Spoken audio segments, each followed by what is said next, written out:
جاننا چاہتے ہیں اللہ کیسے راضی ہوتا ہے؟ آپ پر بڑے بڑے لوگ محنت کرتے ہیں، میں تو بڑی تھوڑی محنت کرتا ہوں، کیونکہ مجھے پتہ ہے انسانوں کے دل ہماری محنت سے نہیں پھیریں گے، اس کی توفیق سے پھیریں گے۔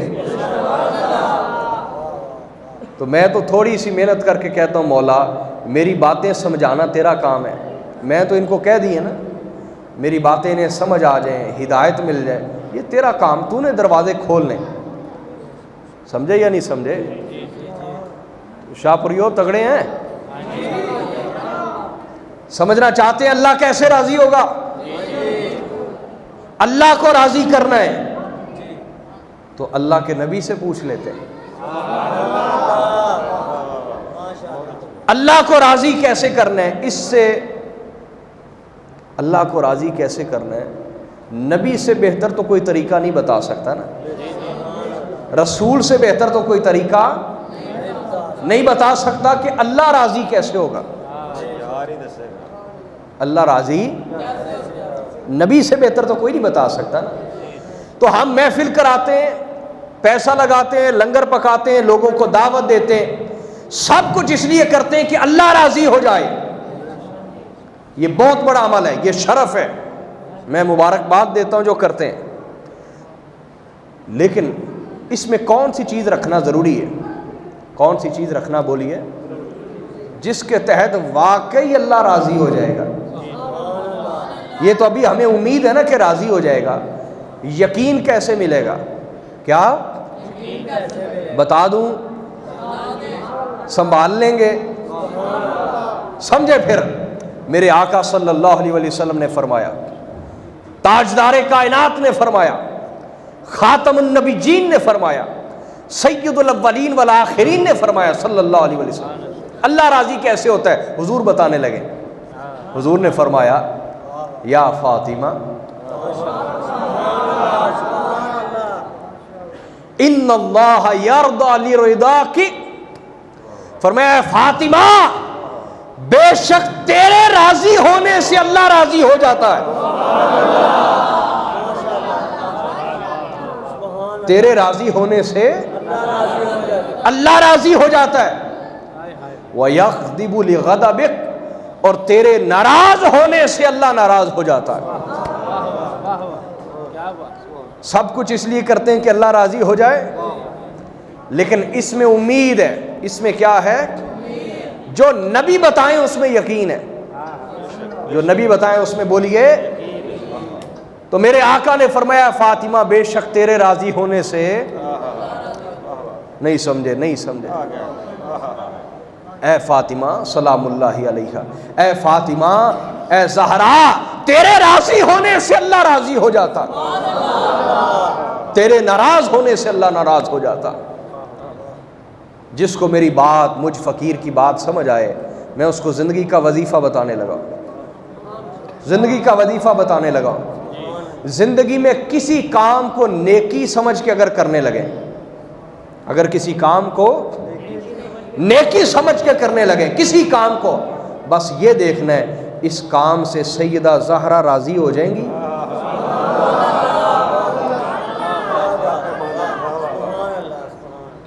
سمجھ آ رہی ہے نہیں آ رہی؟ بس یہ پیمانہ اپنے سامنے رکھنا ہے، کیا میری محفل سے سیدہ کائنات سیدہ زہرا راضی ہو جائیں گی؟ میں نے محفل میں جو خطیب بلایا ہے تقریر کے لیے، کیا وہ ایسی تقریر کرے گا کہ سیدہ راضی ہو جائیں گی؟ یہ غور رکھنے، اپنے اندر ایک پیمانہ قائم کرو۔ میں نے جو نعت خواں بلایا ہے، کیا وہ نعت خواں ایسے کلام پڑھے گا کہ جس سے سیدہ زہرا راضی ہو جائیں گی؟ پیمانہ اپنے سامنے رکھو۔ سمجھ آ رہی کہ نہیں آ رہی؟ ہر چیز میں یہ پیمانہ اپنے سامنے رکھ لیں۔ اگر یہ پیمانہ اپنے سامنے رکھ لیں گے، دنیا کی کوئی طاقت، چاہے وہ مذہب کے روپ میں آپ کو گمراہ کرنا چاہے، مذہبی حریت کے اندر آپ کو گمراہ کرنا چاہے، یا عام دنیا داروں کے روپ میں آپ کو گمراہ کرنا چاہے، اگر اپنے اندر اس معیار کی کلی ٹھونک کے رکھیں گے اور اس کلی کے اوپر اپنی چکی چلائیں گے، سوچ کی کلی. کیا؟ سوچ کی کلی، نظریوں کی کلی. چکی چلائیں گے اس کے اوپر، سوچ کی چکی چلائیں گے اس کلی کے اوپر، اور تمام اپنی عبادتوں کی چکی اس کے اوپر چلائیں گے. اس کلی پر دیکھنا یہ ہے کہ یہ جو کلی ہے یہ کون سی ہے، کہ میں نے سیدہ کو راضی رکھنا ہے. سیدہ زہرا کو وہ راضی ہے تو میرے آقا صلی اللہ علیہ وسلم نے فرمایا اے سیدہ، اے فاطمہ زہرا سلام اللہ علیہ. حضور نے فرما دیا فاطمہ، یہ تو صحیح بخاری کی روایت ہے، صحیح بخاری کی روایت ہے. حضور نے فرمایا جس نے فاطمہ کو ناراض کیا اس نے مجھے ناراض کیا، جس نے فاطمہ کو خوش کر دیا اس نے مجھے. تو سیدہ زہرا کو راضی کرنے سے سیدہ بھی راضی، مولا علی بھی راضی، امام حسن و حسین بھی راضی، اوپر جائیں نبی بھی راضی، اوپر جائے خدا بھی راضی. بس اپنا ایک معیار قائم کرو، کلی ٹھوک دو اس چیز کی اپنے اندر، پھر چکی کو اس کے گرد چلاؤ. پھر دنیا کی کوئی طاقت دنیا کے روپ میں آپ کو گمراہ کرنا چاہے یا مذہب کے روپ میں، کبھی گمراہ نہیں کر پائے گی. میری بات اب سمجھے یا نہیں سمجھے؟ لہٰذا یہ محفل کرائی کہ اللہ راضی ہو جائے. کیوں جی؟ اس لیے کرائی ہے نا اللہ راضی ہو جائے. تو میں نے یہ ذکر اس لیے چھیڑا ہے کہ واقعی اللہ راضی ہو جائے. کیونکہ میں تو اپنا ہر عمل، یہ میرا معمول ہے، میں اپنا ہر عمل، خصوصاً یہ جو تقریر ہے، آپ کو پتہ ہے میں تقریر سے پیسے نہیں لیتا. تو کیا میں ایک بے وقوف آدمی ہوں کہ جس کو پیسے آتے اچھے نہیں لگتے؟ کیوں بھائی؟ میں آپ کی نظر میں عقل مند ہوں یا بے وقوف ہوں؟ فیصلہ کرے نا. دیکھنے والی نظر ہی فیصلہ کر سکتی. عام دنیا دار وہ تو یہی کہے گا کہ دنیا کا نقصان کر رہا ہے، اپنا نقصان کر رہا ہے نا. جو پیسہ اس کو آ رہا ہوتا ہے وہ قبول نہیں کرتا، اپنا نقصان کر رہا ہے. ایسا ہی ہے. لیکن میں آپ کو بتاؤں میں نقصان کا سودا نہیں کرتا. سید نقصان کا سودا نہیں کرتا. سید کی خدمت امت پہ فرض ہے. آپ عوام پہ بھی فرض ہے، آپ کے نعت خانوں پہ بھی فرض ہے، آپ کے خطیبوں مولویوں پہ بھی فرض ہے، آپ کے پیروں پہ بھی فرض ہے. آپ کسی پیر کے مرید ہیں، اس سے تعلق آپ کا بعد میں، نبی اور نبی کے گھرانے سے تعلق پہلے. اگر آپ واقعی مسلمان ہیں تو اس گھر سے تعلق پہلے، باقی ہر نسبت، ہر رشتہ بعد میں. کیونکہ یہ ترتیب نماز نے سکھا دی نا. اللہم صلی علی محمد و آل محمد.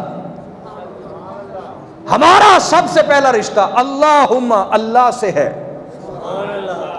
پھر رشتہ حضرت محمد مصطفیٰ سے، پھر رشتہ آل محمد مصطفیٰ سے، پھر جو ان تینوں سے وفادار ہے ہمارا اس سے رشتہ ہے. آئی بات سمجھ یا نہیں آئی؟ یہ ترتیب اپنے سامنے رکھ، ترتیب اپنے. تو سید کبھی بھی گھاٹے کا سودا نہیں کرتا. سید کی خدمت آپ پہ فرض ہے، اور اسی طرح کرنی چاہیے جس طرح صحابہ کرام رضی اللہ تعالی عنہم رسول اللہ کی خدمت کیا کرتے تھے. کرنی فرض ہے. سید کو نذرانہ دینا ایسا ہی ہے جیسے رسول اللہ کو نذرانہ دینا ہے. نہیں سمجھ آئی آپ کو؟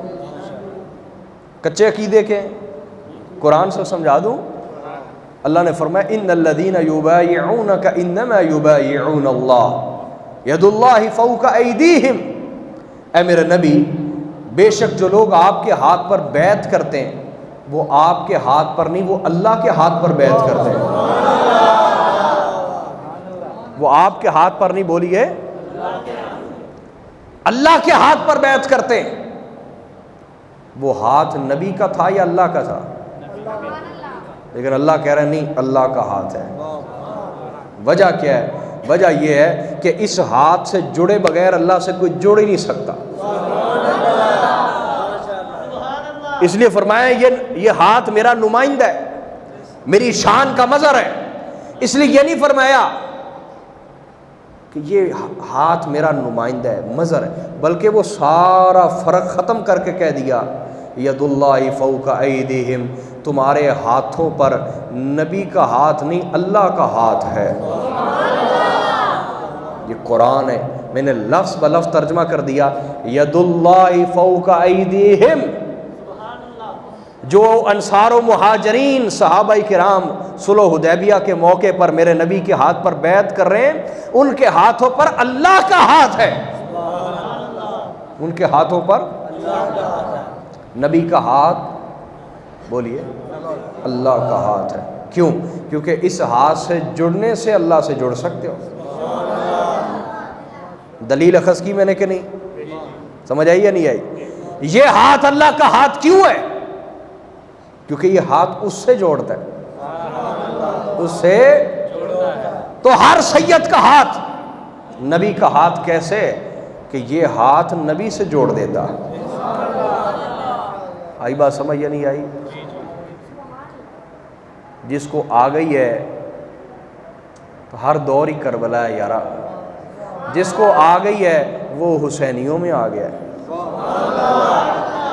جس کو نہیں آئی وہ یزیدیوں میں چلا گیا. اب کلمے دونوں پڑھ رہے ہیں، نمازیں دونوں پڑھ رہے ہیں، داڑیاں دونوں کی ہیں، نیکیاں دونوں کر رہے ہیں، لیکن ایک گروہ دوزخی ہے، ایک جنتی ہے. وجہ کیا ہے؟ وجہ یہ ہے اس گروہ کو سمجھ نہیں آئی کہ حسین سے جڑنا، نبی سے جڑنا کیسے، نبی سے جڑنا، اللہ سے جڑنا کیسے. انہوں نے کہا اسی آپ پہ ہی نمازہ پڑھ دے رہنے ہیں. سمجھ آ رہی ہے نہیں؟